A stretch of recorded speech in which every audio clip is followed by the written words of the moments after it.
have just a couple of tech tips for you guys. Lo-fi tech tips. So I don't know if you can see this. And now it's in focus. This is a little twist tie. And if you buy a gizmo, like let's say you buy a new USB cable or a charging cable, they all come with this. What I would suggest you do going forward is get like a little baggie or something and start saving these things, right? I actually have gone out and purchased, a roll that I can cut off, but these things are really great. You know why they're great? They're great for management of your cables, which will make them last longer. So right here, I've got, this is like a $25, $30 cable, this stupid thing. It's USB-C to Lightning for my iPads and my iPhones, right? And so, this can become tangled and gets knots in it, and then the cable breaks and everything like that. So, I have always been a proponent of these things, and, when I'm done with it, I just carefully wrap it up, and then I can use this guy here, right? And I can just twist tie that like that, and now that is protected. It won't get wrapped up, it's tangled and twisted. And what I do when I, as a little other hints, and this is really nerd, is when I'm done, when I want to use it, I take the twist tie and I wrap it around so that it's actually attached to the cable, so I never lose the twist tie. So it becomes part of this. When we do this at school, we've got these little Velcro things that are attached to all the cables that Justin did, and that's sort of where I got the idea to attach all these things when I'm undoing the cable. But this will just a little tech tip to enhance the life of your technology. We also have Velcro tape, which is really helpful for the same thing. Correct. These things, though, they come with all sorts of stuff, like they come with bread. If you buy food, they come with all sorts of things, and you can just very quickly accrue 20 or 30 of those things over the course of a couple of months, and you save them and use them. And it really does help enhance the life of your cables. And, there's nothing like 3 a.m. in the middle of doing something and a cable goes out and there's no place open or nearby to get one to replace it and you can't work. Don't think that hasn't happened to me before. So, all right. I've got good. We got almost everybody here so far. Great. So we're going to continue on with last week's lesson. I'm going to show you some more programming tips, and we're going to do some more. We're going to work on using the pencil tool a little bit more. I'm going to show you some cool tricks you can do with the pencil tool. But I thought what we do is, and this is, above all of your heads in some ways, but it's good to take a look at what's possible so that you can aspire to get there, right? I mean, I watch people who do things I can't do all the time, and I try to learn and get better at what I do. So let's see. So this is my 2018. Oh boy, I've got such a small depth of field on this lens. This is my 2018 album, Carpe Noctem. It's 11 ambient orchestral sacred tracks with choir and orchestra and synthesis and all sorts of stuff. And we're going to look at a track from this today. This was nominated for some awards, and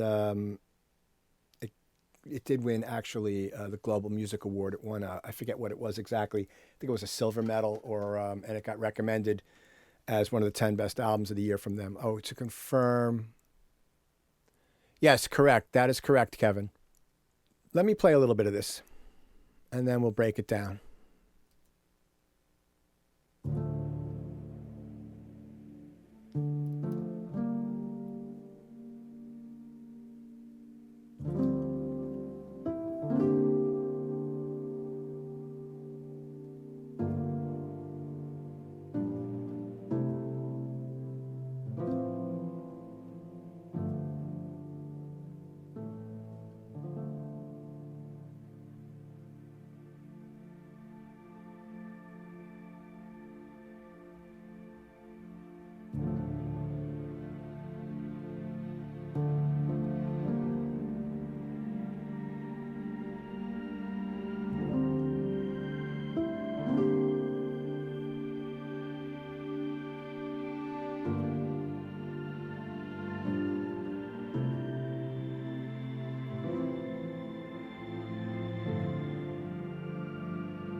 All right.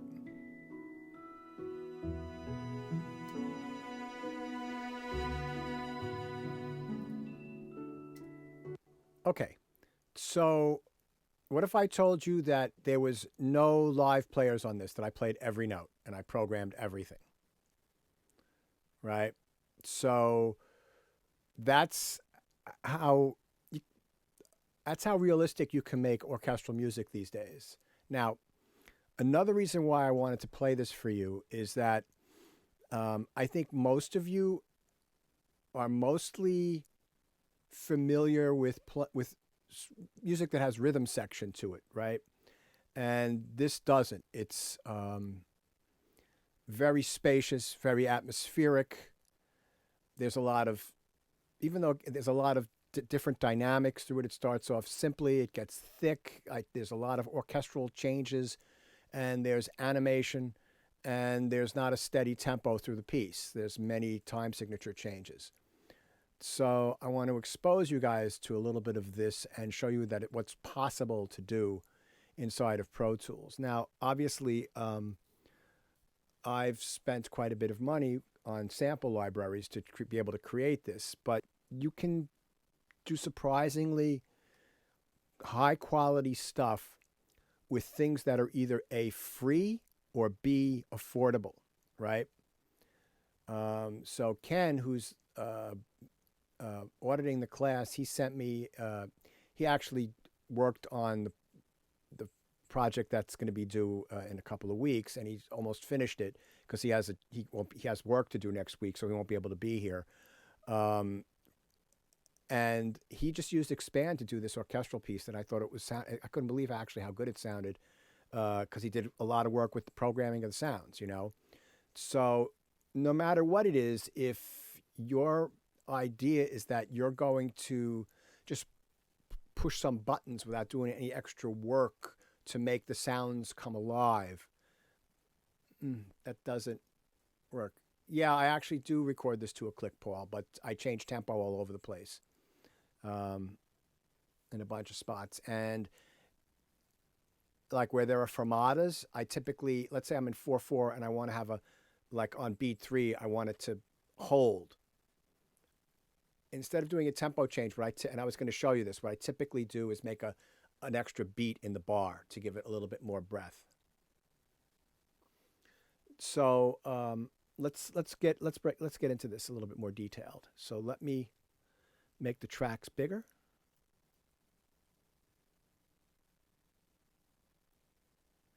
I think I'm going to stick with the tracks bigger. You can see all those, right? They're fairly easy to see on your laptops. I'll zoom in a few times. So again, I don't have this quite set up like an orchestral score, and I forget what I did this, but everything is color coded. So this is harp, the top track, then piano, and then a piano at the end, and then celeste. So those are all pitched percussion. And then I've got what's called the VCA master, which we will get into later in the semester. And then I've got these types of sounds here, this purple. I think these are all animated sounds, which I'll play. Yeah, effect strings. And then I've got some solo, some regular strings. And I believe that these are, yeah, those are orchestral sections, this bluish color. And then this sort of grayish color here, that's my solo instruments, solo strings. And then below that, I've got more orchestral strings. There's a lot of strings in this, right? Then there's legato strings, and then upper strings and bass, lower strings. So bass and, yeah. So there's a lot of orchestral strings, and I use a lot of different programs to make this come alive. But let me just go over, and for this I will zoom in on. So let me move this to the middle and zoom in. All right, so the rulers are visible. Is that correct? Because I had to move this down to the middle of my screen. All right, so you could see that I start off at 62, I go to 52, 56, 55, 60, 54, 62, and then over in this area here, right, there's some, yeah, I do stuff here with tempo to give it sort of like a breath and back. And then you'll notice there's time signature changes all over the place. 5/4, 2/4, 4/4, 3/4. So throughout the piece, there's all of those different things I do. And one of the things I want you to always keep in mind is that music is animated.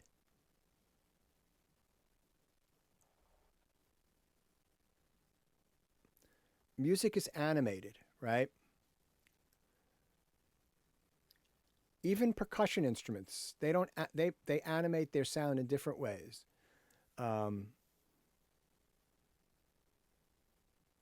But when, like, let's say, for example, again, you know, I'll use my crappy guitar playing as an example, right? So, let's see. Let me move back a little so you can see the guitar. All right, so I'll play it in this uncomfortable position. So let's say that I'm going to play this note here.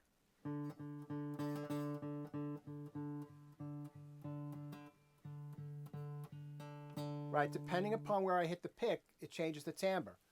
Now, if I were to play it with my fingers, I'm playing back by the bridge, back here.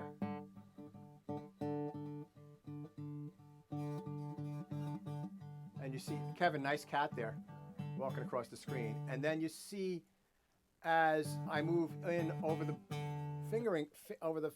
fretboard, it changes the timbre. So you could be playing something like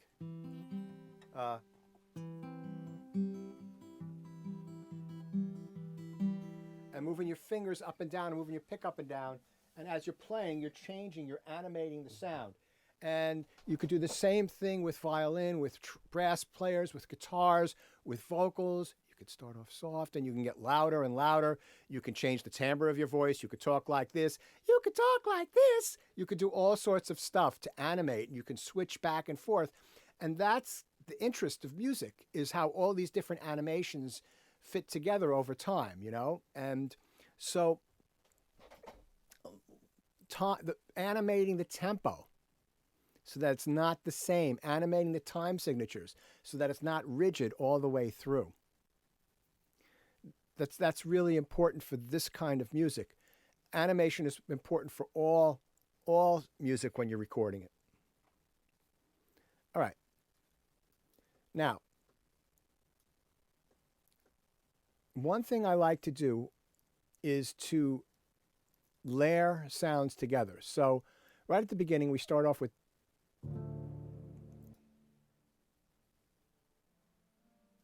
hold on a second.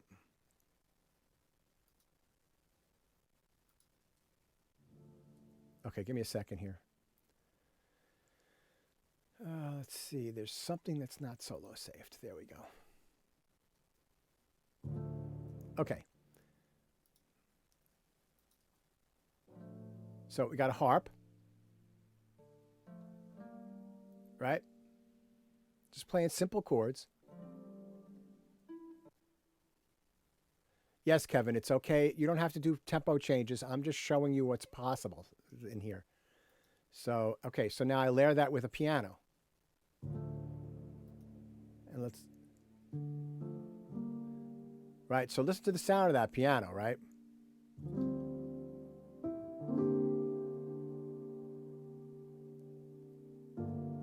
So that's a piano that has a layer of felt between the hammers and the strings, and it gives it a different timbre to it. And then when you layer that together with the harp,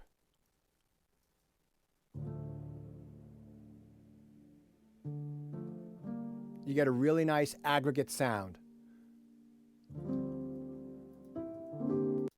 You know, and that's the way professional orchestrators work. They aggregate their sounds like that. They combine sounds. It gives you colors, and it makes you has your ear pick up. It makes your ear really want to.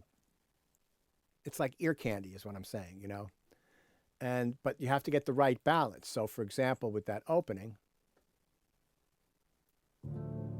if I did this, right.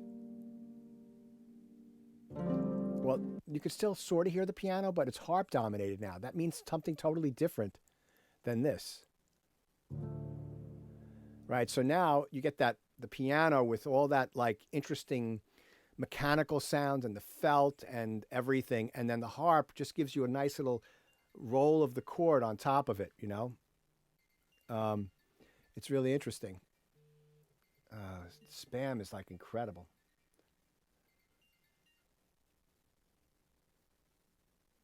Okay, turn my phone off. So that's really interesting. Now, as it goes on, a little later on, so we're just looking at the keyboard parts to show you how I layer them.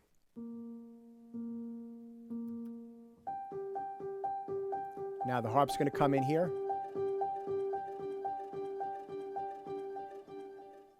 Right, so I've got that piano doing that boom, bim, boom, bim, boom, and then the harp, I layer on top of that.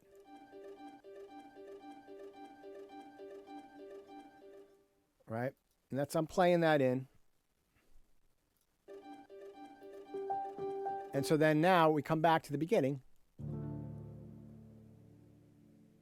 And I don't know if you can hear this, but the next time through, I add this instrument here, which is the celeste, right? And a celeste is a keyboard instrument that makes a bellish sound. And that sounds really nice with the harp.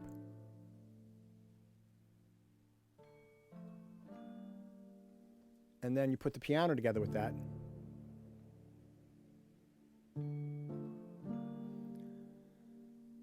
Now, how this relates to what we've been doing in class, right, is I had you program and layer sounds together. And that's a valuable exercise to learn how to expand the capabilities of the software that you use. But you're also training your ears to learn how to listen to music and balance volumes and sounds together, which is the first step to learning how to mix properly, right? And so then you can take it down onto a small, very focused in presentation like I have here, where I'm showing you how as a track unfolds, I take the same parts and I vary the orchestration so that it develops and it grows. And what you're getting there is a story, right? It's a story. And another concept you can have is you could take these groups of instruments, and all these groups of instruments have their individual stories. And then how all those individual stories work either in concert, against each other, complementary, however they work, the aggregate, which is a word I love to use, sound over the period of time that your piece is, whether it's 2 minutes, 3 minutes, 5 minutes, 10 minutes, the way that all unfolds, they all work together to tell a story. Again, I take it back to if you go to watch a play or a musical, right? Sometimes there's 50 people in a musical on stage at once. They're not always on the stage together. They have different combinations on the stage. They have different costumes. Sometimes they're wearing a wig. Sometimes they have a beard. Maybe later on the beard's been shaved off. Maybe later on they have gray hair instead of they started out with young whippersnappers and they age. And as the play is developing, the characters develop, and all the characters might develop differently, but they come together to create the whole story. And you could think of your composition in a very similar manner, right? Okay, so now the second, let me see for a second what we got here. Yeah, Pete? Yes. How does that kind of, I want to say square, it's kind of square. Maybe it's not the right word, but like a pop song, which has a lot of repetition and doesn't, just a typical pop song, which doesn't seem to have much variability in terms of instruments. How does that kind of jive with that kind of song structure? Pop song, well, it depends on the pop song you're talking about, right? You want to listen to What's Going On by Marvin Gaye, and you can hear how that is unbelievable. You want to hear I just listened to a song by Bruno Mars that just came out this week, yesterday, and it was he was singing, playing keyboards. There was a drummer singing, and they sounded. I thought it was fantastic. I couldn't believe how good they play. How they were all playing along to a track, but it sounded good. The arrangement was good. I liked the song. They weren't all playing at the same time. Different vocal layers coming in. If you listen to a pop song by Prince or by Stevie Wonder, or if you listen to a pop song by any number of people, it develops, over the course of the piece, right? It's just that what I think is sometimes is that people get stuck on the music of their teenage years and nothing can be good after that. And I fall prey to that sometimes myself. But I do try to listen to new stuff. And I think that while there is certainly a ton of music out there that gets a lot of airplay that's boring and repetitious, there's a lot of great music being made by young people today. It's just that we have to look to see it, find it. You're right. I was thinking about kind of the 60s pop songs, like 3-minute songs, which seem to have. Well, have you listened to White Rabbit by Jefferson Airplane? That's Right, no. how about like You Say Goodbye, I Say Hello? Like you listen to Goodbye Ruby Tuesday? Like I could go on with songs in the 60s that were just so incredible.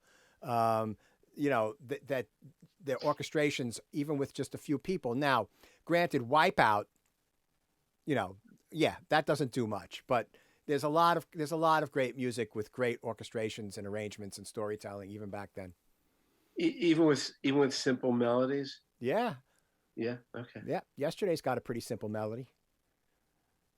It's one of the greatest melodies written, but it's a simple melody, and that's pretty amazing piece of music. Gotcha. Okay, so let's see. So, all right. So going on. So I play this opening bit. I'm just going to go on with this a little bit longer.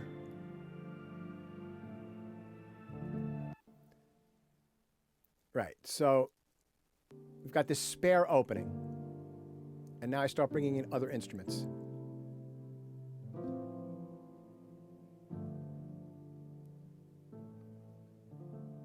Here we go.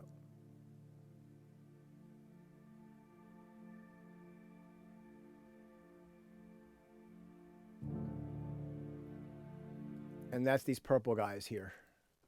Could you share your screen, please? Oh, thank you. Ugh, I got discombobulated. Here we go. I'll do that again, and I will make these tracks larger. So we are playing here. Right? It's just the red tracks. And notice you could see that the waveforms are very tiny here, so the sounds are going to start sneaking in.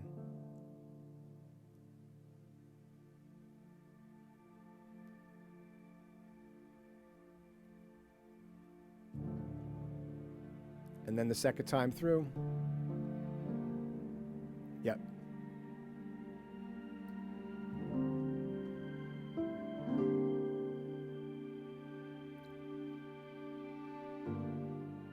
So this is very simple harmonically, but the textures, so if I just soloed these purple instruments, you can hear there's a lot of animation in these sounds.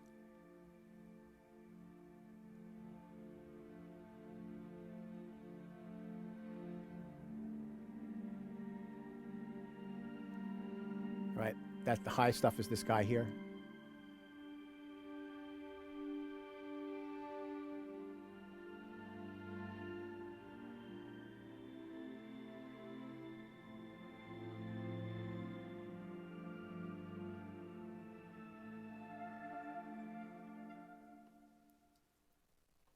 So you can see how, like, you layer instruments in, and right, there's very little like pulsing timekeeping here. It's all this ethereal atmospheric music, and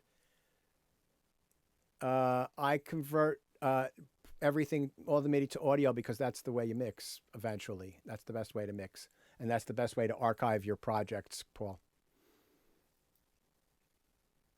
And actually, if I really wanted to archive this, I would make stems that were all the same length and export everything as stems. And then I'd have all the audio files. I could open it up in any project at any point in the future if Pro Tools died or went bye-bye. So let's look at the next bit. All right, so in the next bit, I start bringing in some more instruments, right? I've got these blue guys here. That's tremolos, strings. And then I do a little nice, you could see here how this is a more tremolos.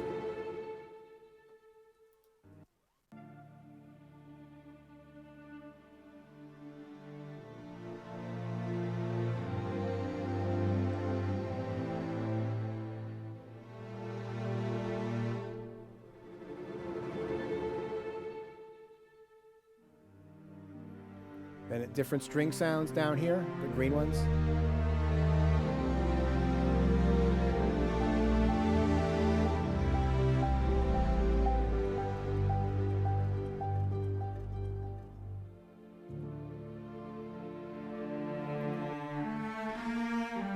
Now here, this is a little trick, right, that I do and I want to teach you here, is that all these blue, these are all different solo cello sounds. So let me play one of them.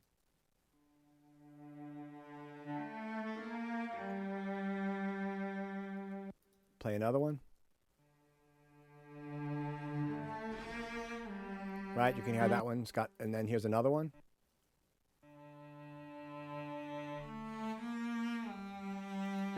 And then the last one.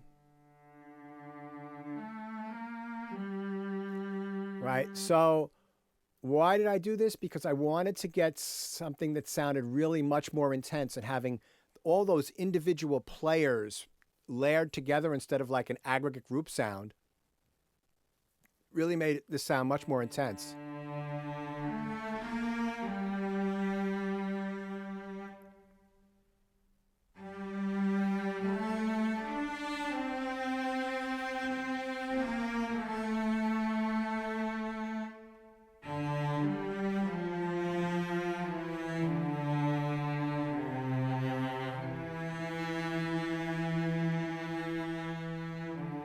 So let's listen to that with the rest of the orchestra.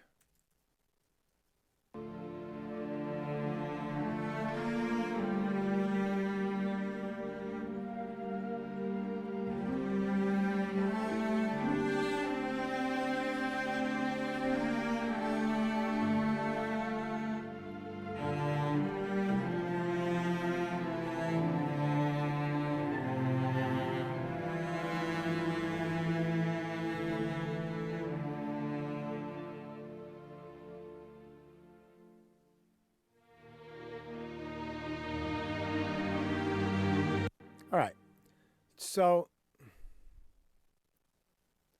no, actually, yeah. So, Chris, actually, for that solo section that I just played you, I played all the parts onto different, separately to get a little bit more individuality. I do, though, when it's an ensemble thing that's not so exposed, I do copy and paste and then cutting. I'm going to that's a technique I was going to show today. Yes, so it's funny how you guys anticipate the things I'm going to show in class today. That's very interesting. Okay, yeah, so I did play each one of those cello lines in separately.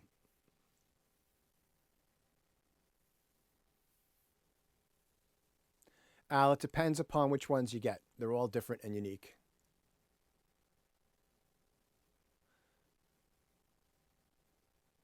Okay, so that's just a few things. I think that we've spent about 40 minutes on this, half an hour, 40 minutes. I think that's good for you to just really just get a taste of this. And we'll continue on next week with another one of my sessions for a little bit to show you some more advanced techniques. But I think at this point, I'd like to get into the lesson for the day. So let's close this. Oh, also, if you want to close a session, let me turn on my other camera.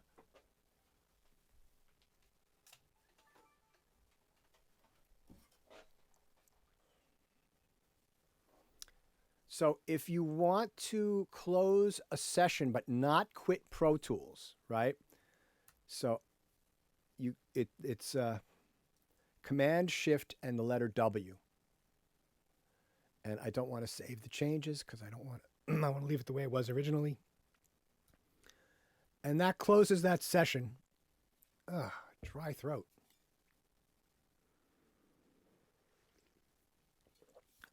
But doesn't quit Pro Tools. So Command Shift W.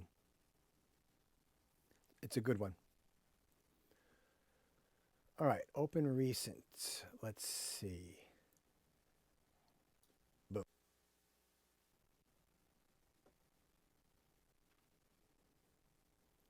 So one thing I do, right, that I really like to do, and I'm going to zoom in.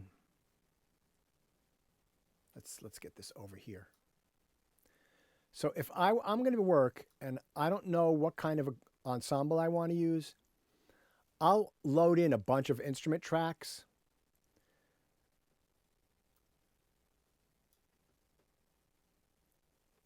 Let me just make these all active.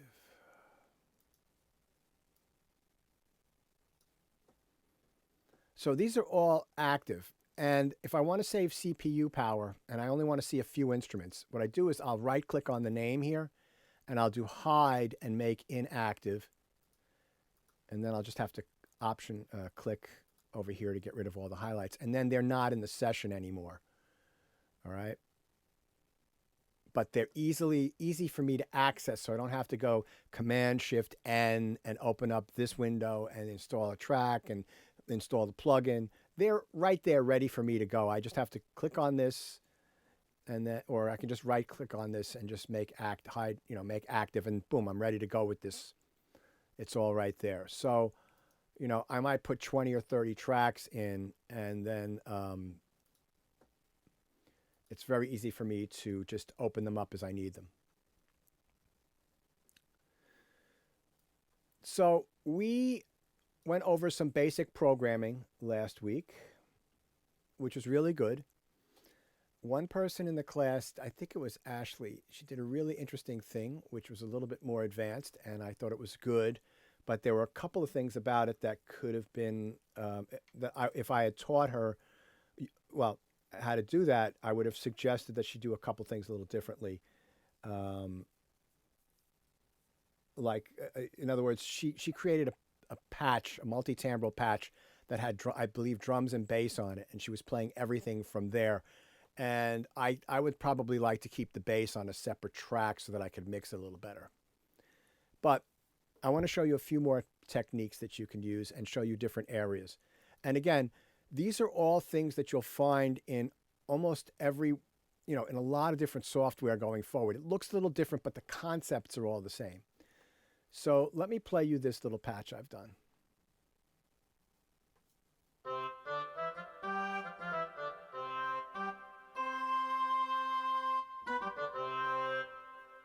All right.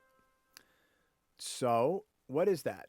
That is an ensemble patch for a small woodwind section, so that I can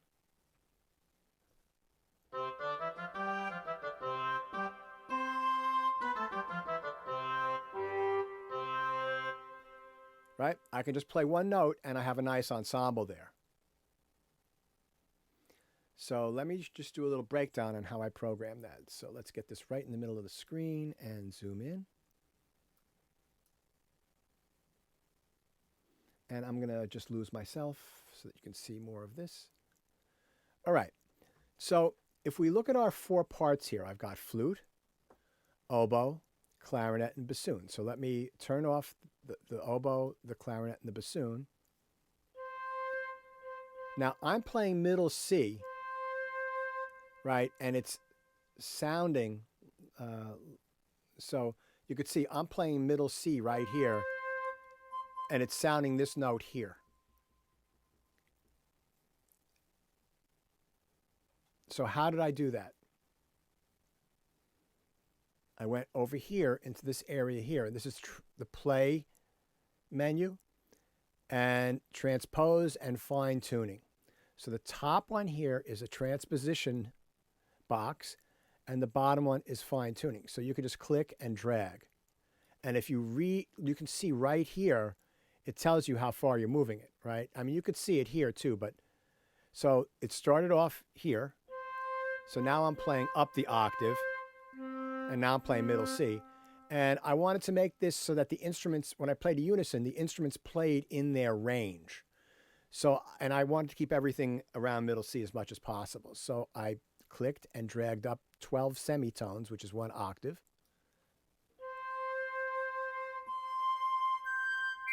Right? And then I added the oboe.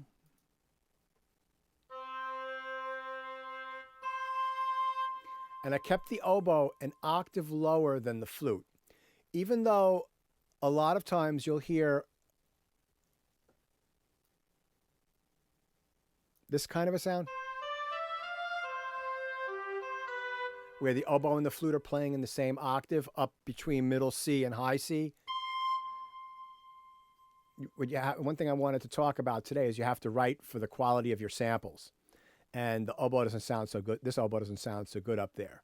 So I transposed it down an octave. So we've got the oboe and the flute in octaves. Now, the next thing I did was I balanced out the level, right? So I have my flute. And then this is the volume control. I just started bringing the volume of the oboe in.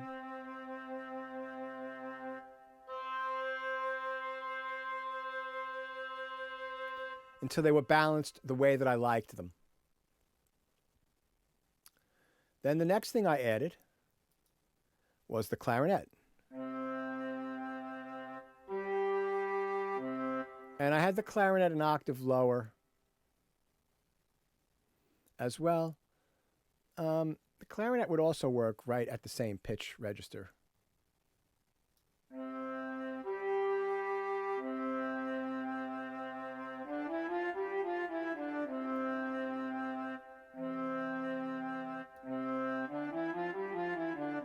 But I kind of liked the way that sounded. And again, once I got that together,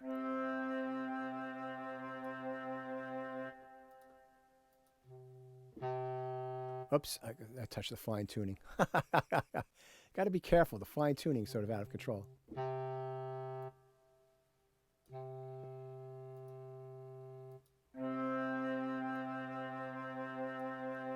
And then the last thing I did was I brought in the bassoon. And the bassoon I transposed an octave lower. Now, the next thing I did was I set up a sound stage. So I panned the flute like at 9 o'clock to the left. I panned the oboe at about 10:30. The clarinet at about 1:30, 2 o'clock. And the bassoon at 3 o'clock. So I've got a nice left to right spread. You can't hear this because Zoom is in mono, but if you check the review video, you'll hear it in stereo. Now, the next thing I did was I wanted to make this so that I could play fast notes. So I played around with the attack on each of these. Well, maybe I didn't. Yeah, I didn't on the oboe. I did on the clarinet. I didn't on the bassoon, but I did on the easy. So the attack is all the way here, so it's very sharp for all these if I play them together, so that I can play. One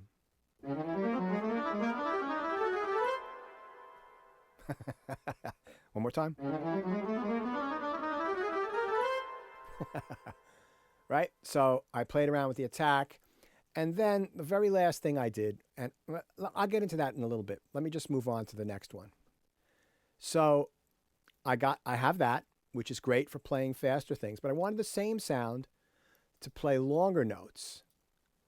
So I right-clicked on this track and I duplicated it. You see right here, there's duplicate. So I right-click on the name and duplicate. And there's nothing recorded, so you don't have to worry about this. Then I clicked OK. And then the same track was duplicated. I changed the name to Mixed Winds Long. And then all I did was I just slowed the attack down, as you can see here. And for this, I can use this to play some chords. Give me one sec.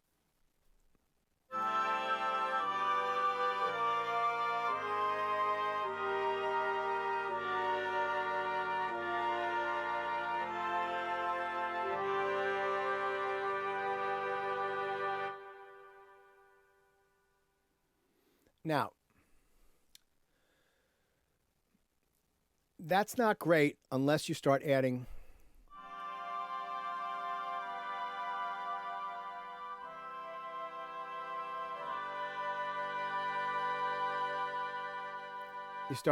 automating the volume. And we'll get into that in a little bit, because there's a couple things that I want to work on with automation today. as part of our lesson. Okay, so I created 2 interesting wind patches. Now, I did another wind patch, right? Because notice that those were all, those sounds, so let me go back to this, right? So if I solo the flute, I'll turn off the other ones. These sounds play all up and down the keyboard. Out of the range of the instrument. Well, you could say that this is a bass flute or this is an alto flute over here. And the same with the oboe. And you could say in the lower registers it's an English horn. And so all these play the full range. Well, what if I wanted to have it be more orchestrated so that the instruments only played in the range that I want, that I think they should? So let me just show you what this one sounds like here. Well, first, this is the mixed winds long, right? So if I play the low note, there's flute and oboe, clarinet, and bassoon all in that. If I go to the next one, it's only bassoon there, bassoon and clarinet, oboe and clarinet, oboe and flute, and flute. So let me just show you that on the keyboard, right? So oboe down here, clarinet and oboe, clarinet and bassoon, clarinet and oboe, flute and oboe, and flute. So how did I do that? There's high key and low key. So let me just show you something before we do that.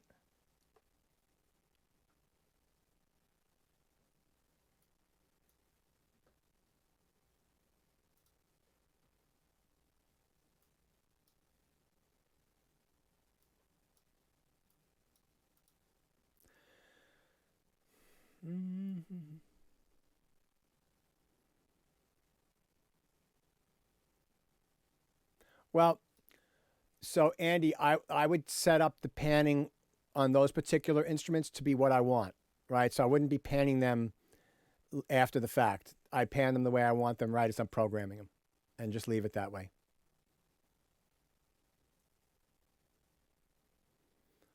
All right, let me zoom in here. So this is our little keyboard here. Let me get this more in the center. Right? So you notice that this is a C. There's a little 2 after it. This is a C, and there's a little 3 after it. This is another C, and there's another 4 after it. So every octave that we go up adds a number to it. And that's the pitch class that the note is living in. So we're used to, so let's go here. So let me just use my pencil and do this.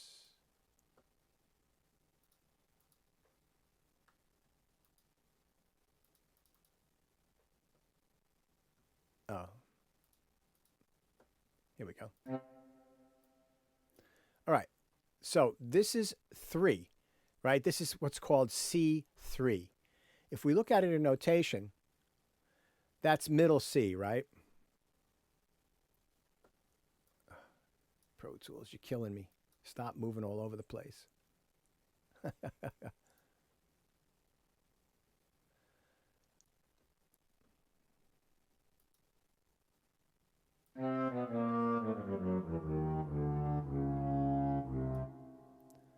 So this pitch here is C2. That's low C, right? So the lower the number with the letter name, the lower the pitch. The higher the number, the higher the pitch. So this is C2, right? That's E2, F2, F sharp, G2, G sharp or A flat 2, right? And now we're in C3, the next D3. So all those in this octave are the name of the note plus the number 3. So keep that in mind. All right, let's zoom back out. Let's close this window. And And let's open up Xpand and let me zoom in on that now. Now, I've got the flute soloed. Here we've got high and low key. So the top one is the high key and the bottom one is the low key. So if I were to play this, let me record enable this particular track.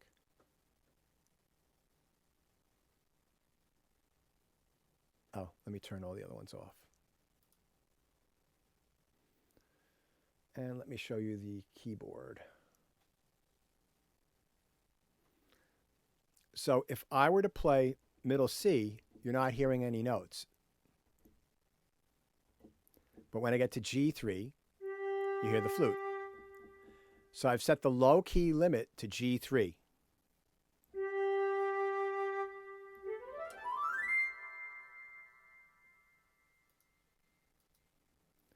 So the oboe goes from C3 here, nothing below that, up to there. So that if I had the oboe and the flute together, just oboe here, and now you'll hear the flute come in. And maybe we'll bring the volume of the oboe up a little bit.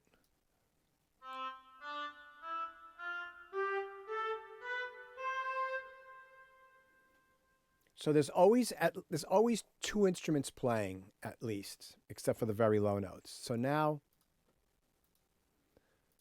we've got our clarinet, and it says from A3 is the high note, which is this.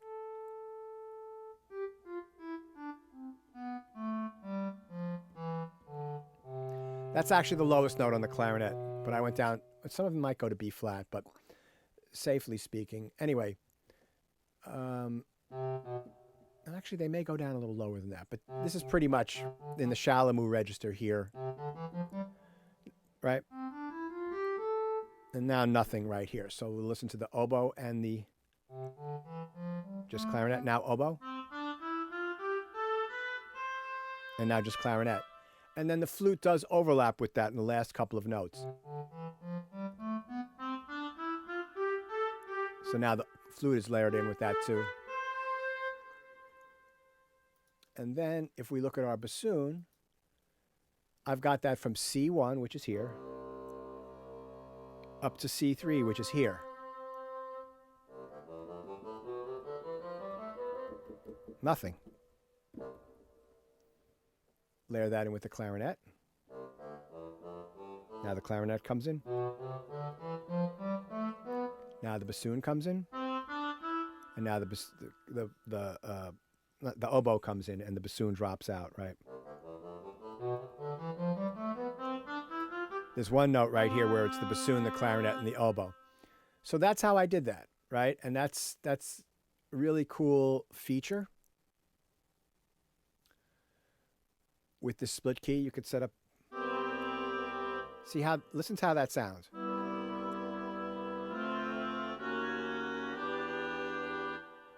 As opposed to this.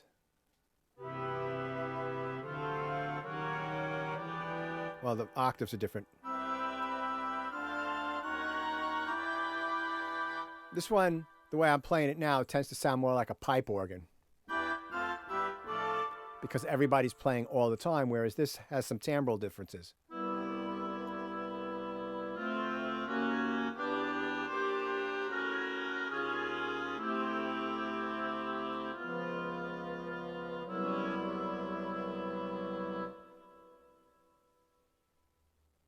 Now, you don't have to limit this to orchestral instruments. It could be all sorts of stuff, you know? So let me just show you on the next one. Let's see, I think it was Noam. I'm not sure if Noam is here right now. Yeah, he is. I am here. Yeah, so I had mentioned last week about if you were going to use drums, just use a regular or pre-programmed drum kit, which is fine for this assignment. But let me show you how you would program drums in Xpand. So I've got a drum kit here. I switched before you guys caught me. All right, so I've got a drum kit here, and let me just show the right. and I've got a kick drum, another kick drum, snare, snare. So with 2 snares I can do nice. Tom, another tom, and then hi-hats. I only have 4 slots, so that's all I've got. So if I want crashes and percussion, I'd have to do another instance of Xpand. But I basically picked my own sounds.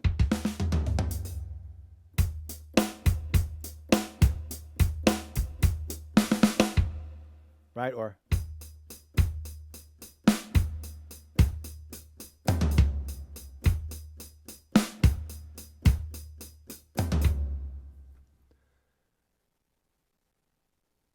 okay, so let's take a look at what I did here.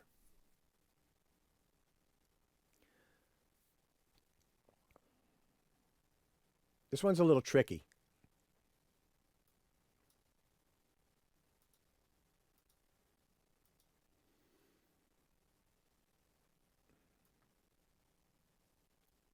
There we go.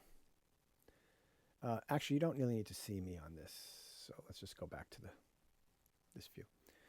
All right, so this is our kicks. And notice it says kicks menu. And notice my high key and low key. I've only got nothing here, but if I were to drag this up, there are all these kick drums.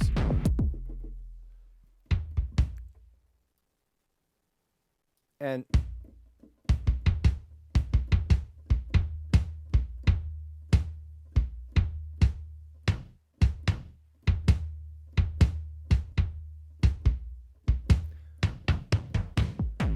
so I had to make a decision, right? I wanted my kick drums to be on this key. Hold on. You do need to see me on this key and on this key, right? So as I'm playing these going up the keyboard, there's a lot of kick drums here to choose from. So I wanted this and this to be my on this C and on this C sharp.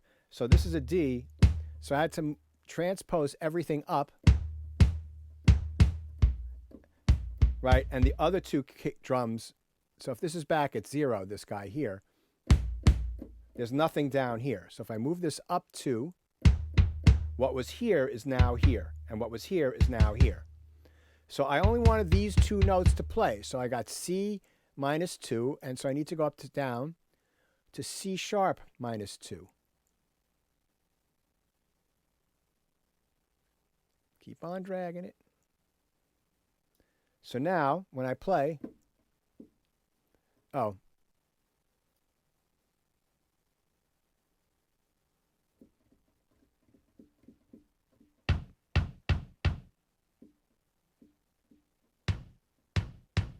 What? Oh, okay. Right. All right. So it's C sharp 1. This is wrong here. This should actually be on C1. It doesn't really matter because there's nothing below that. But it's just these 2 pitches, and then the rest of the keyboard is blank. And so I did the same thing with the snare drums. Right? The snare drums are filled with lots of snare drums. I picked the ones that I wanted. I moved the transposition until I got them into that position, and then I just made the range so that I made the Bruce Hornsby in the range. No, excuse me. That's a 1980s joke. So that it was just these 2.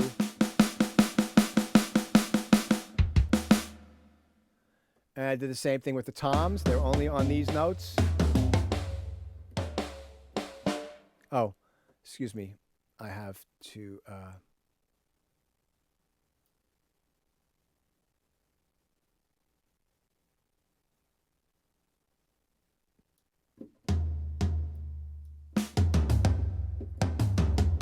right, the toms are only on these 3 notes, and my hats are only on these notes. Right? So I programmed my own drum kit. Now, how did I pick the sounds? I don't want to change this one, so let me open up and make this one here active. And then open. See how quick it is to just get a new sound in there, a new instrument? Very quick. So I went here, and I went down to drums. And okay, so this is too big. I went to drums. And then, okay, my first one is kicks. So there's all different ones. So if I do kick menu times 2, right, what that does is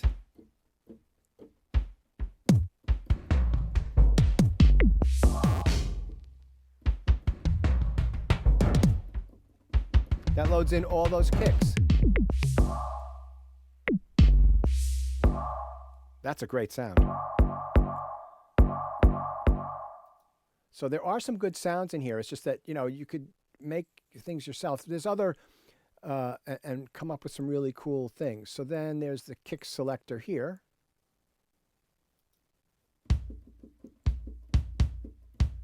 Right, so there's only one kick on this one.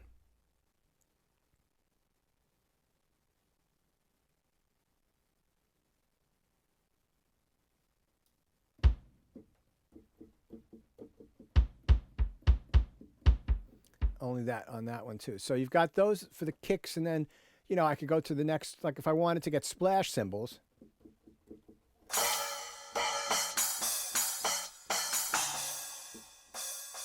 Splash cymbals are tiny crash cymbals. Those sound okay. If I wanted to add cowbell, because everything needs more cowbell, clap and tam-tam. Tam-tam is like a gong, kind of a gong.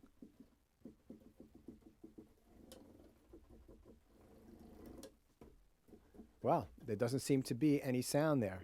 What do you think of that? Whoop.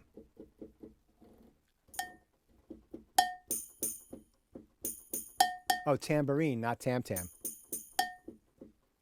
So it's on the black keys. There we go.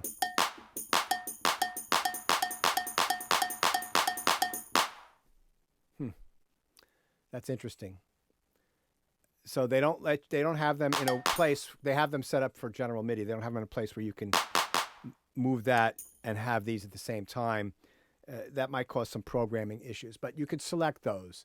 So you have to audition the sounds and listen to them and come up with your own sets. Let me move on with this. Now there's other things that I want to show you, and this first one here, I've got this thing called pulse and pad, right? So let me play something.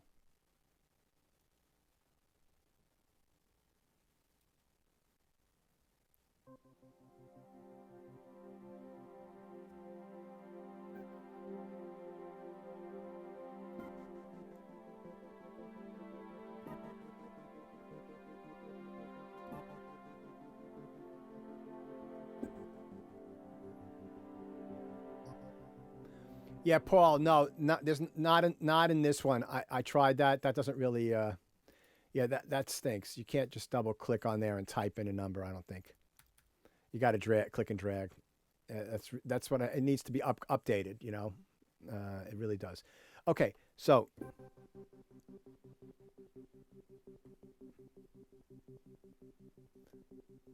It's a click and drag. All right. So you see that I've got this pulsing thing at the bottom.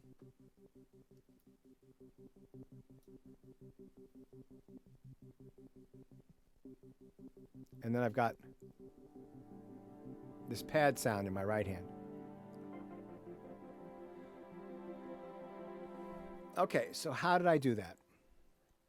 Well, first you had to have the concept, right? I wanted to show you how to create a split keyboard sound where one thing pulsed, because I wanted to show you the arpeggiator, and you could layer a soft sound on top of that. So I picked for the A part, big soft strings, and then I transposed them. They were here, but I moved it down.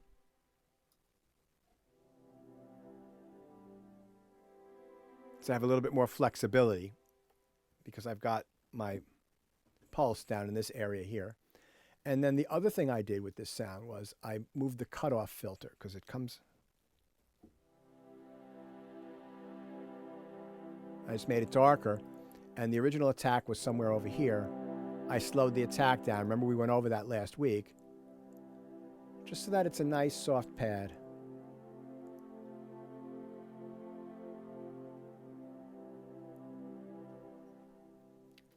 So now the airy mallets, right?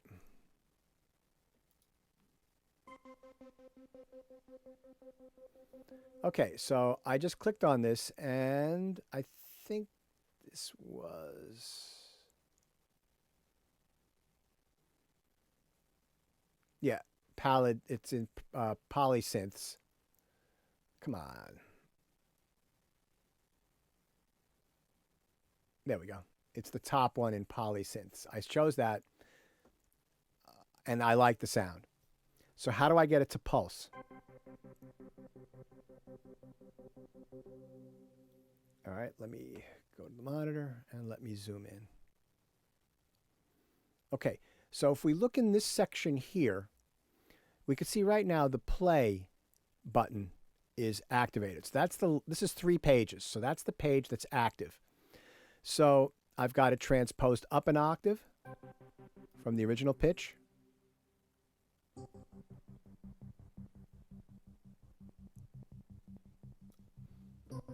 I have an 88 key keyboard, so I can play low. I wanted to be able to play in this area here and get more chords voicings if I wanted. So I moved that up an octave. And then I limited the range so that F doesn't play above F sharp 2, which is the F sharp below middle C. So then there's something here called ARP. Now, there are synthesizers called ARP, but this is called arpeggiator.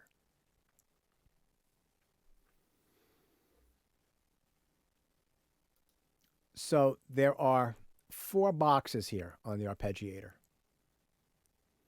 This first one is the rate, and these are subdivisions of the beat based upon your tempo. So this will follow your tempo. So quarter note, whole note, half note, quarter note, eighth note, 16th note, 32nd note, dotted rhythms, triplet rhythms. So I've got it set for 16th note. Then you have mode, right? So I've got this set to volume gate 1. So if it's up 2, and then you have to turn it on right here. So this sounds like a Who song from the late 80s. So it's just basically, right? It's just playing the same pattern up an octave, right? So I hit this one here. So if I were to show you the keyboard, it's basically going just by holding. And this is up 3 octaves, down. This is just going bum. And then down 2 octaves, it's going to go bop, bop, bop, bum. There you go.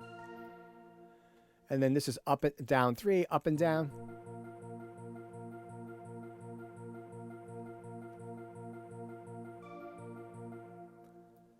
And then they've got, you know, the order that you play the notes. So if I played, it's going boop, beep. So the order that you play the notes, it will play them back. And then it's got some other ones, like random is kind of interesting. I like random a lot.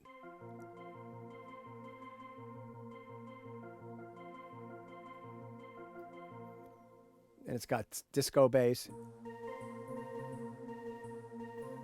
I don't know if that sounds like a disco bass to me. House piano.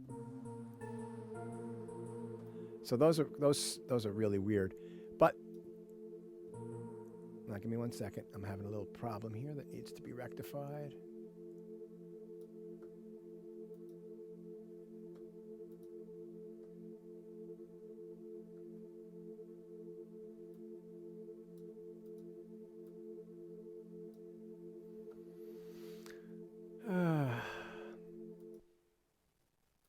There we go. Okay.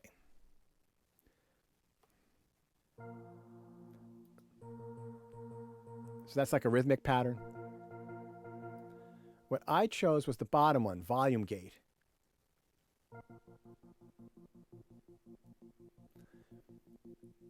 Now, I'm going to show you how to do that with the pencil before the class is over. But that's basically just 16th notes on, off, volume on, volume off. Right? So it's giving you volume on and volume off.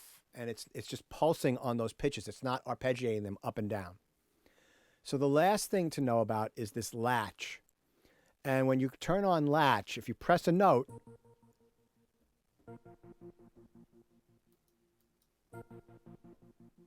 no, it's supposed to actually play. Let me just see if it's this.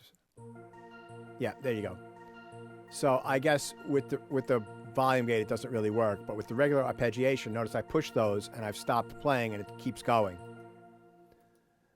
But with the volume gate, that doesn't work. Yep. All right. So that is the arpeggiator. It's a very powerful tool. I use arpeggiators not so much in my work in Pro Tools, but if I'm performing with one of my Moog synths, my Matriarch, I use the arpeggiator all the time. It's an amazing generative idea device, and I can play off it on another keyboard, and I can use the latch and get it to play. And if I put it on random, it spits out all sorts of unusual note combinations depending upon the chord voicing I'm using. So that gives us this nice bit here.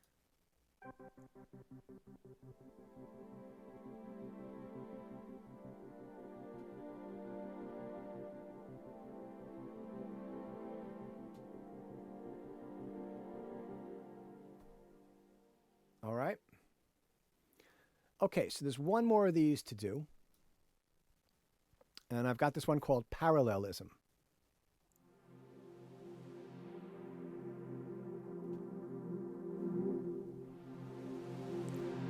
Notice I'm playing one note, and it's playing a suspended fourth chord with a seventh on top.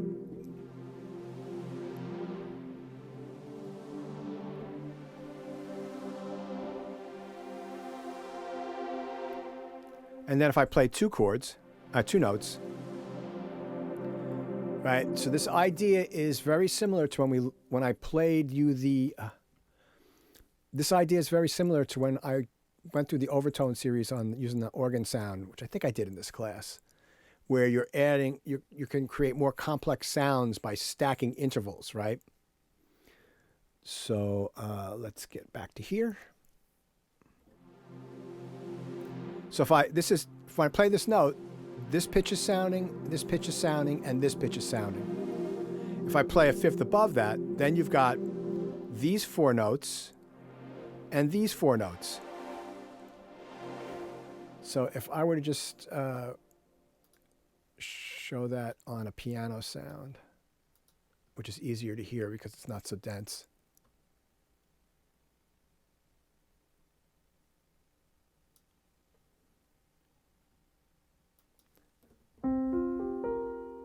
Right?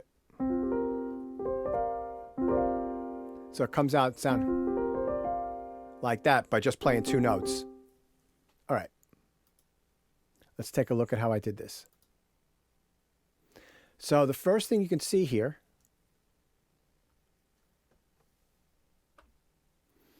is that I've got the same sound in every slot. Okay? And then basically I've done a nice pan where the top one is all the way to the left. This one should be a little bit more here. And then this one, and this one's a little bit towards the center, and this one's a little bit towards the right. This one a little bit towards the left. This one's a little bit towards the right, and this one's all the way to the right. So you've got left, left, right, right. So you've got a nice wide spread. And then I just basically used the transposition here. So this top note is down an octave. So if I play one pitch, it's sounding an octave lower than I'm playing it. If I add the second one, it's playing a seventh below the note. I'm seven half steps below. So that would be a fifth below. So this, if I play a C on the keyboard, you'll hear C and F. Now the next one, right, is 5 steps 5 half steps below. So you'll hear C, F, and G. And then this one is a whole step below. So you'll hear C, F, G, and B flat. So let's see if I can play one note and add them in.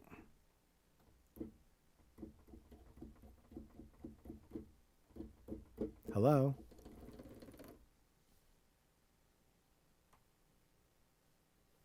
Give me 1 sec.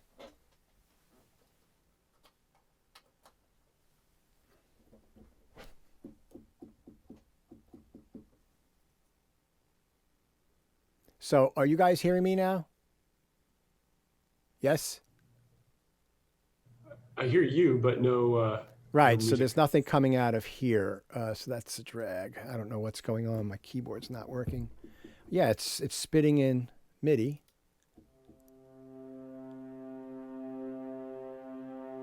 Okay, so my keyboard's working. All right, let's do this. There's something called revert to saved. It'll close the session and open up the saved session. Revert. So it'll close this and then open up the new one, and there we go. All right, so let me turn these guys off.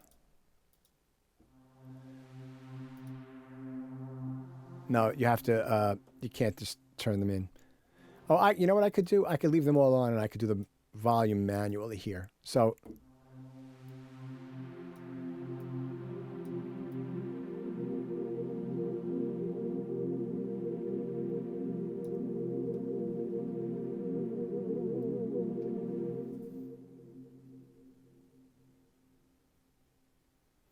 yeah, Kevin, I have to see what my schedule is like the rest of this week. All right. I'll get back to you on that. Remind me if I forget. All right. So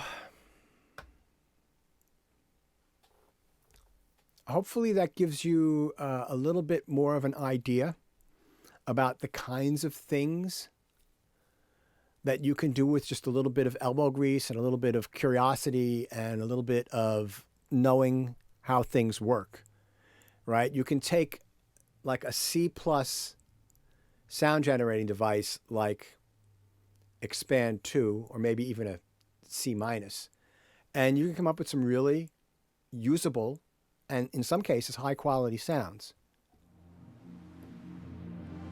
Like that's a really good sound.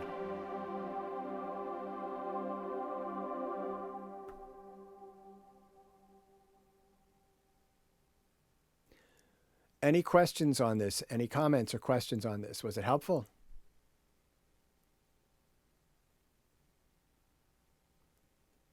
Yeah, definitely. This is cool stuff.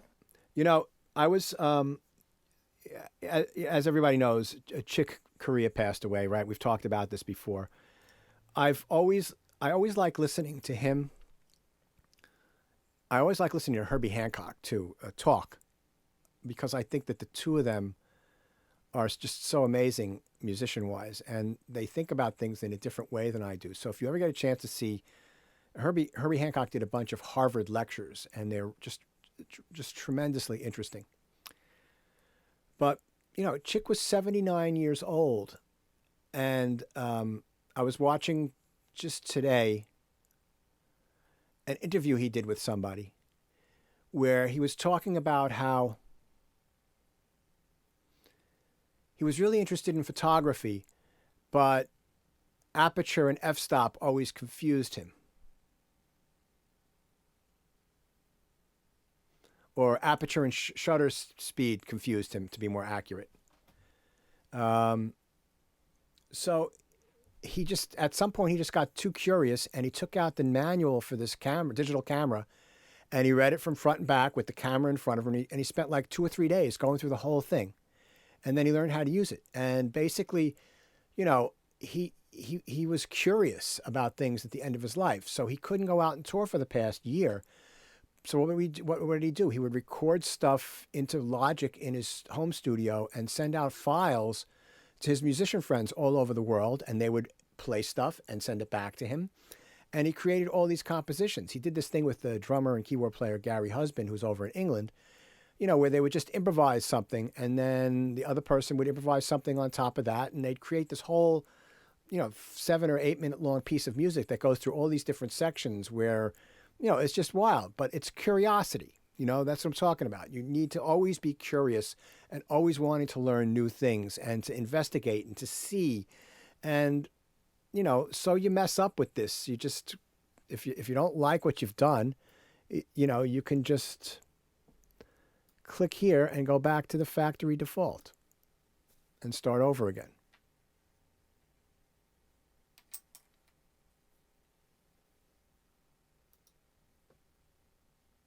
Okay. Can you show that one more time, how to do factory default? Yep.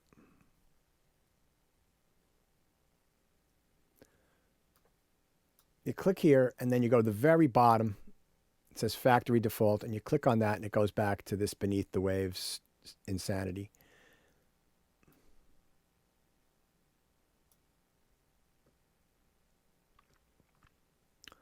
All right, so I'm going to hide these and make them inactive. And then I'm going to make these active. And then I'm just going to quickly load in some sounds.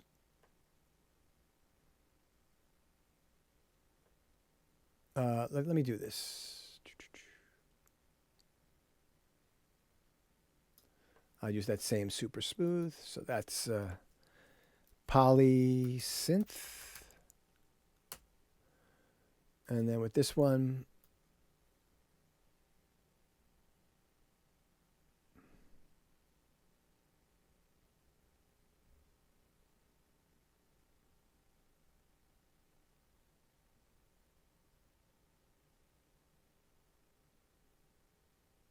no, unfortunately not, Ken. Not that I know of. It's really a bit of a drag. All right, so let's do this. Let me go to my presets and let me load in my long wind unison.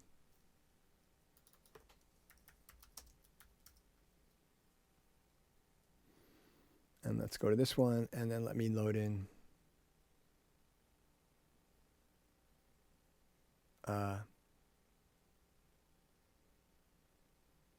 here we go. Flute. And then this one. So this is flute.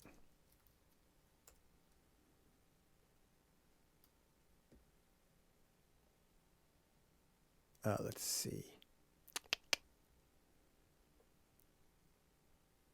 Oboe. Obi-Wan Kenobi. This one we'll just load in a clarinet. I'm just, you could do this. I'm doing this with orchestral instruments. You could do this with any instruments. Any instruments. It all works. We'll just do clarinet. And then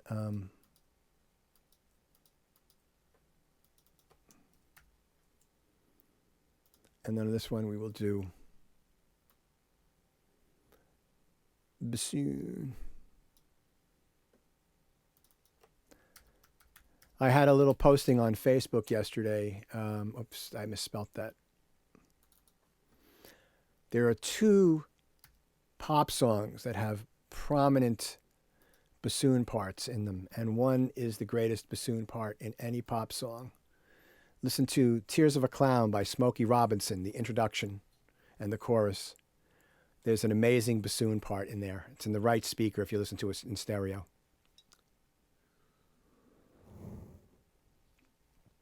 Then there's the 59th Street Bridge song by Paul Simon, has a bassoon part. That's the Ed Koch Bridge, in case you're curious. All right, so I'm going to play something with this polysynth sound, and it's 84 is good tempo.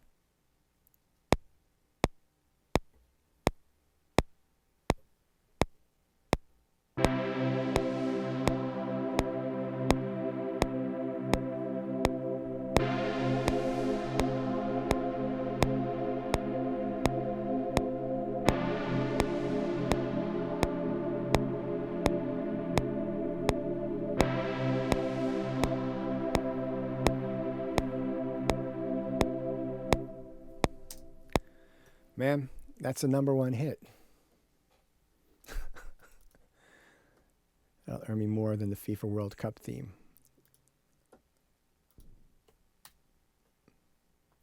I'm having an issue with my keyboard controller. I think there's something wrong with the way it spits out MIDI.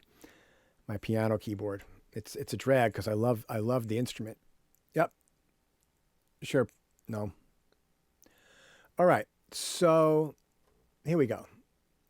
I'm going to really quickly use my pencil tool here, and I'm going to use the line, and I'm just going to make all those sounds at the same velocity, just for the time being.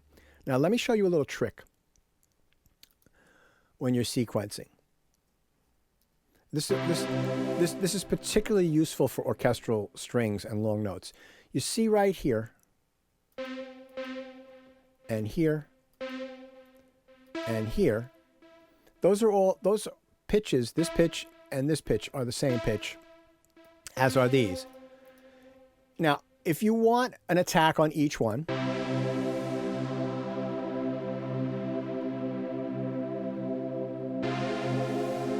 then leave it that way. But if you want it to be as smooth as possible, what I would do is select these and then use Option Shift 3 and make them all healed so that they're all one note. And then that will be, and then the same here with this. And then that will become smoother.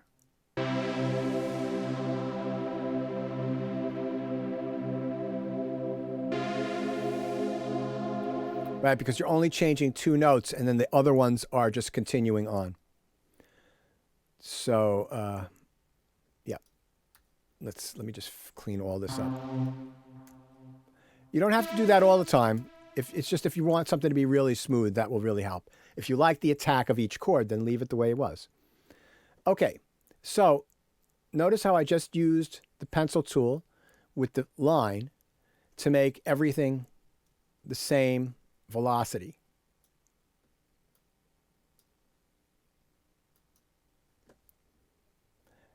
Now, remember I said right over here, there are these two little lines here. This is MIDI zoom out and zoom in the side, like the height of each one of those notes. So if I click here, notice how they get smaller.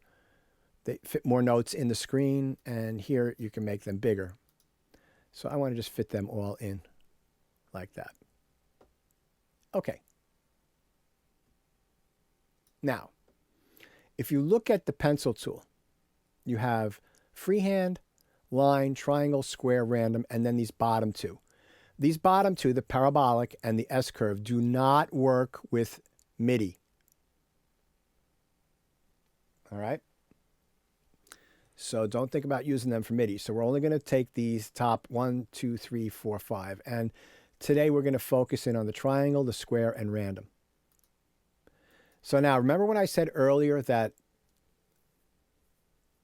animation is good in music, right?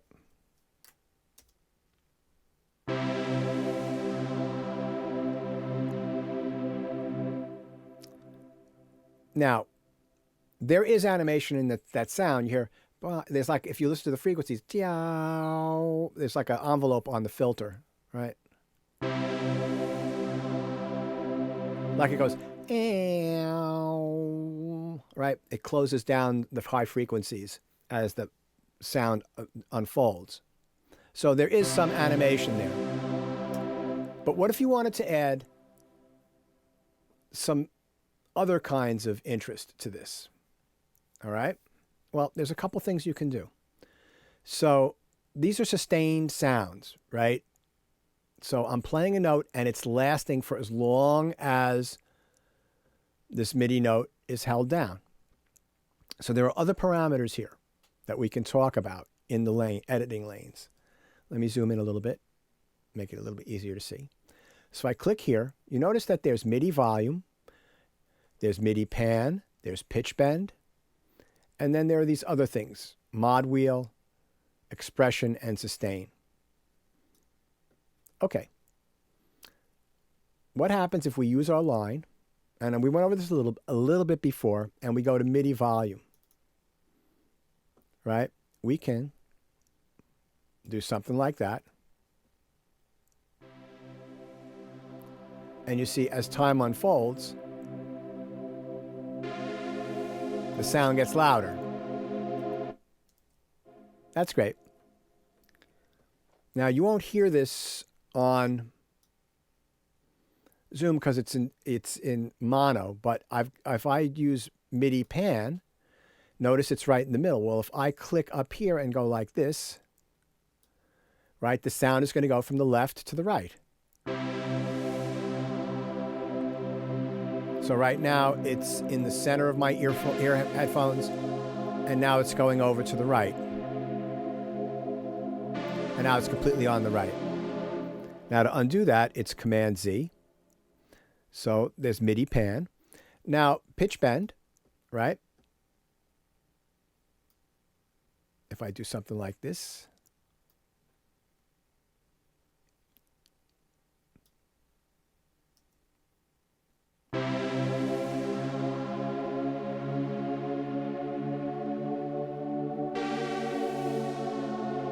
Feeling seasick?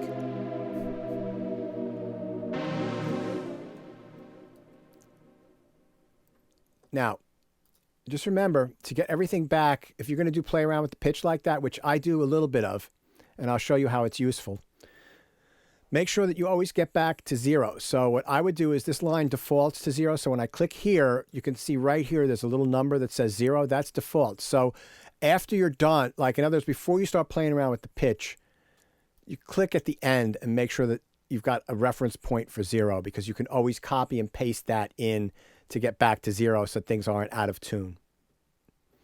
Now, the other thing I want to show you is, now I've told you a little bit to use MIDI volume to control the volume of your music. What I want to do is switch that around a little bit. And going forward, what I want you to do is use expression, which is MIDI CC 11, to draw in dynamics, crescendos and decrescendos, and get all your dynamics together. And then if the track is too loud, you can simply go back to MIDI volume and lower the whole thing or raise the whole thing if it's too soft. So going forward, I'd like you to use expression, which is in controllers, to animate the sound of the volume. Now, that's using the line. What about freehand? Now, I don't have using freehand because you do need to develop mouse technique, but freehand can be very effective. So what if I wanted this to be soft and then do a really fast rise up at the end? So I can click, and let me do this so you can see the mouse. Let me reposition the camera. And let me get this out of the way and move stuff around. So I'm going to click, and I'm going to drag, and then drag up, right? So click, drag, and then make a curve up. And notice I've lifted the mouse up. It stopped moving. So I can reposition the mouse. And that. And I get a little curve. So it's very soft. It's very soft. You probably can't hear it, but it is there.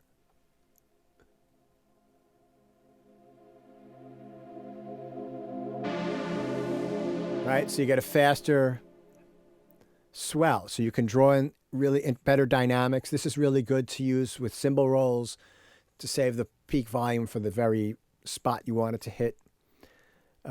Okay, so you can do stuff like that with the pencil, right? You can do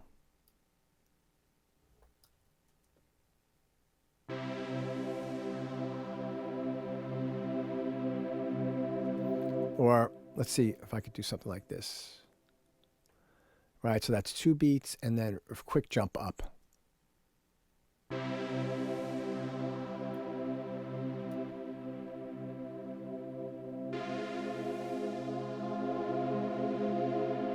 Right, so you can do all sorts of cool stuff with that. Let's look at some of the other shapes, and let me show you some of the really cool things you can do. So, with these shapes here, the triangle, the square, and the random, these have fixed points with which they do their activity. So that means that they're based on the grid. So what do I mean by that? So I'm going to pick the triangle, and I've got my grid right here set to a half note. So if I just click and drag across like this, right? So you see I'm just dragging straight across. You'll see that it did this in 2-beat increments.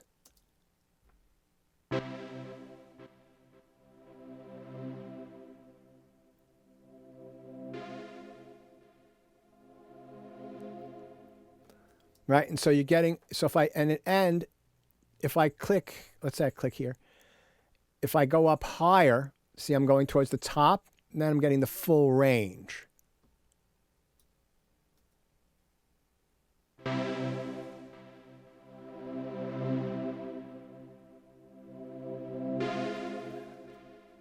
Now, let's change the rhythmic value down to quarter notes.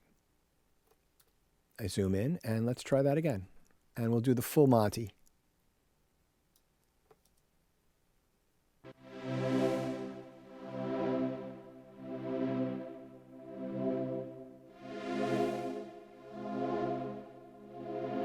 So that's kind of cool, right? Let's now move over to the square. Okay, so I'm going to start before, and let's see, we'll start at 0. There we go. And I'm going to do this, right? And then I think what I want to do is make sure that we start off at no volume.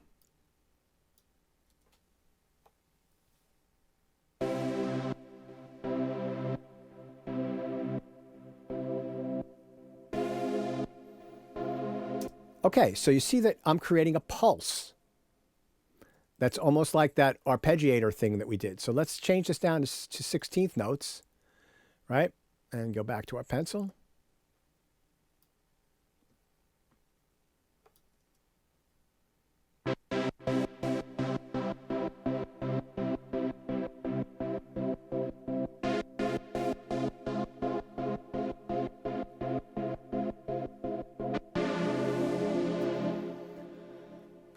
It gets to be real fun if we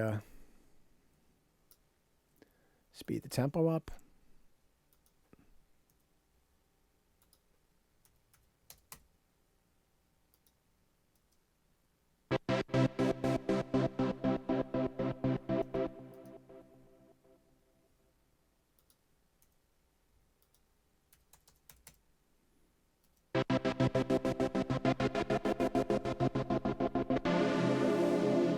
All right, so you can see that that's a lot of fun. You can do all sorts of interesting things with that. Pete, yes. So you can actually animate the volume within a note. Yeah. Right. Well, that's what I've sort of been doing, right? Right. Okay. As opposed to like each note at a time that we did a few weeks ago. Okay. Yeah.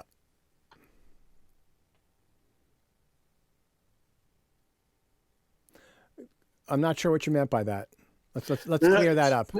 No, when we did velocity. Yeah, velocity is for each individual event, right? Right, that's what I meant. Right, so, and this is with right. So this is right. So velocity, you could change the volume of each attack point. Right. Right. With velocity, with expression and MIDI volume, you can change it as the note unfolds. Exactly. Right. Continuously. Right. Okay, gotcha. All right, so now let's look at random. Now, random is really cool if you use it subtly.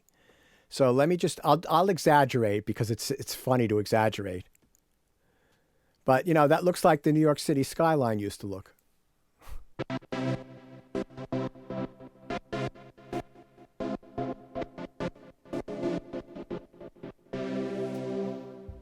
Right, but let me show you what I mean by subtly. So I started around the middle, right? And if I just draw a straight line, now the higher and the lower I go, the deeper the volume swell. But if I just work, and this is what I'm talking about, mouse technique. I'm just moving the mouse tiny. All right, let me do a little bit more than that. So you have to play with it a little bit. So I'm lifting the mouse up.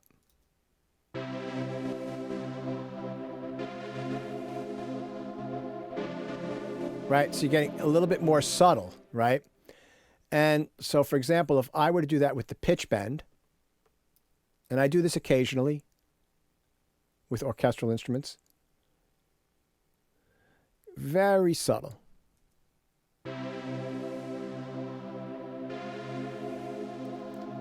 Let me exaggerate it so you can hear what I mean by exaggerating it.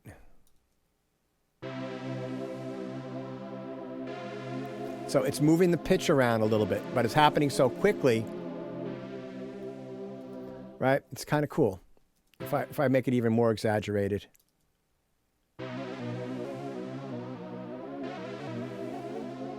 Right, that almost sounds like something called sample and hold, like at the beginning of Carnival No. 9 by Emerson, Lake and Palmer. But anyway,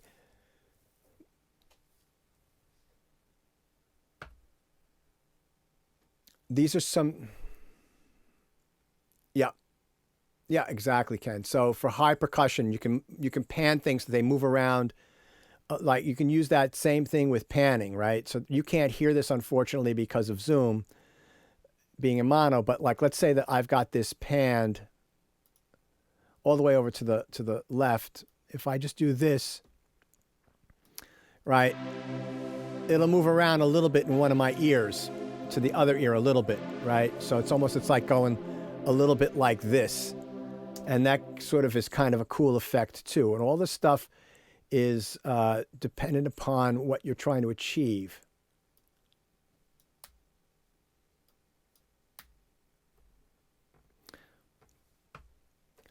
So for now, what I would say is simple, right? Maybe you're writing a piece and maybe you draw up volume crescendos and decrescendos so that the volume swells and falls back, and you use the straight line for that. And then if you feel comfortable, maybe you use freehand and you can draw in that sort of that fast ramp up at the end.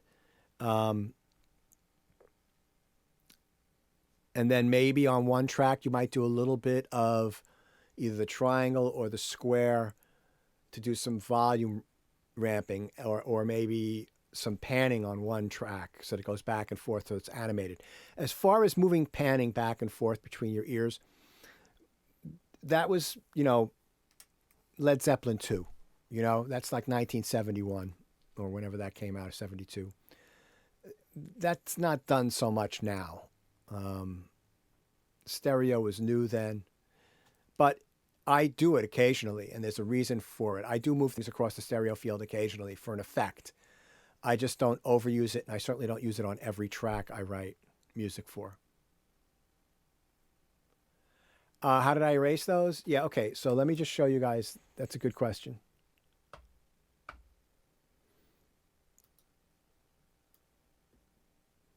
Right, you can always, if you've just done it, you can always do Command Z. If I want to erase all that stuff, I just pick the selector, and in the edit lane, make sure you're not up here like this, right? You're just down in this area here. You see what I mean? If I'm clicking and dragging up here, you see all my notes are highlighted. They're going to be deleted. But if I'm just down in the lane here, I can click and delete.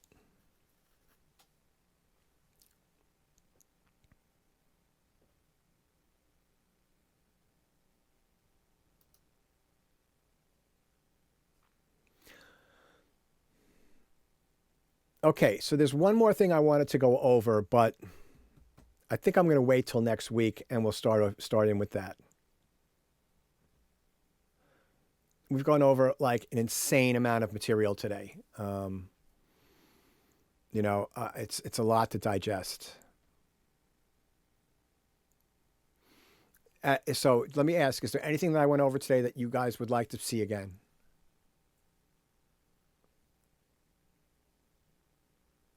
Yay, nay? If you could just talk again about how to re-save a session if you want to title it. Thank you. Right, great. Thank you. All right, so I've got this here. See, I caught myself again. All right, so I've got this session here, right? It's titled AM1 Class 5 3821 with my initials. So I go up here, select Save As. It should open up the parent session folder, right? And then I can just go version 2 and save. And notice the title has changed. And if I go to the folder on my desktop, you can see both session files are in there. Now, Paul, you had mentioned something about dragging audio files into a separate hard drive. You know, if I were to, let's say I was going to, I haven't taught you this yet, but if I was going to turn this into audio, and I go here into this class, and I go to the audio files, what I just did, it gets automatically put into that folder. We're going to go over that in a future class, but Thanks, Pete. Do you delete unwanted audio takes in there as well? no, no, I don't know. I used to when I had a 4 gigabyte hard drive and it cost me $1,000. But now you just leave it. But storage space is yeah, it's just I leave it. No. Yeah. Okay, cool. Yeah, I don't delete audio because there might be something that I like later on. You know, what I do, one thing I do, Paul, and I'm going to go over this later, is that I make a separate session at the end when I'm done with everything, where I just export the top level audio, what's on the edit page, and then that becomes a nice tight without all the other audio files in it. So that's before I mix, and I will go over that before the semester's over. Okay. So like and the reason I do that is because that lowers the amount of information in the session, and if I'm going to send it to somebody else to help me or finish mixing it or mastering the session, that just there's less things in that session for that person to have to dive through. So you export everything to a stereo audio? No, I save as, I use this save copy in, and then I copy the audio and the main playlist only, and selected tracks only, and then okay, great. Yep. Okay. Save copied audio. Got it. Save copy in. Yeah, I'll go over that. I certainly go over that in Audio MIDI too, but I'll go over that this semester. We'll be able to get to it. So. And with that, I think that's enough for today. And hopefully you guys, I'll send you feedback videos, later tomorrow, and I'll post the review video up on YouTube either tomorrow or Wednesday morning. All right, so everybody have a great day. It's going to be warm the next few days. Get a mask on and go outside. Enjoy the warm weather. We're going to have 4 days in a row up here where it's going to be mid 50s to low 60s, which is just like so welcome. All right, I will catch you guys next week. Have a great day. Thanks, Pete. Thank Thank you. you. Thank you.